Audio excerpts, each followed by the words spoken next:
les réseaux électriques modernes en Amérique du Nord sont de plus en plus complexes, d'abord en raison du fait qu'ils sont interconnectés, donc ça fait des ensembles de plus en plus considérables, qui intègrent aussi bien souvent des énergies renouvelables, l'énergie éolienne, entre autres, qui est une énergie intermittente et peu pilotable, donc vient là aussi compliquer la tâche des opérateurs de réseau. Et enfin, la capacité de transport des réseaux électriques augmente pas toujours au même niveau que la charge. Donc, les objectifs de la chaire, c'est de développer des outils d'aide à la décision. Et ces outils, ils se divisent en 3 catégories, je dirais. Il y a des actions d'abord prédictives. Ensuite, il y a des actions préventives et enfin, il y a des actions correctives. Évidemment, les opérateurs de réseau doivent toujours savoir si leur réseau est stable ou pas et jusqu'à quel point il est stable. Évidemment, la plupart du temps, le réseau est stable. Donc, les opérateurs peuvent se consacrer à des actions dites préventives.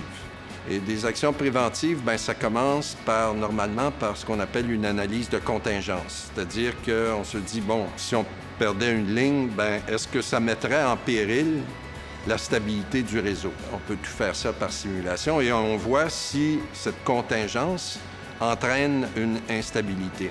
Et on classifie les contingences par ordre de gravité et les contingences les plus graves, bien, il faut leur trouver des parades. Puis c'est là, justement, qu'on peut aider les opérateurs de réseau à trouver des parades ou des défenses. Si la contingence qu'on a étudiée précédemment se produit par malheur, si je peux dire, bien là, il faut être capable d'appliquer rapidement l'action qu'on a conçue précédemment pour éviter l'instabilité.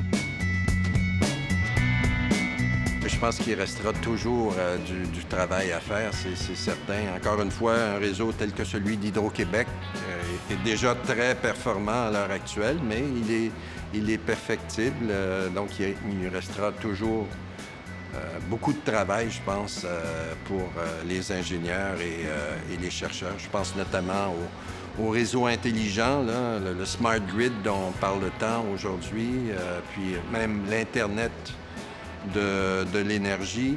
Donc, il reste beaucoup de choses à faire, je pense. Donc, c'est pas un problème, ça m'inquiète pas.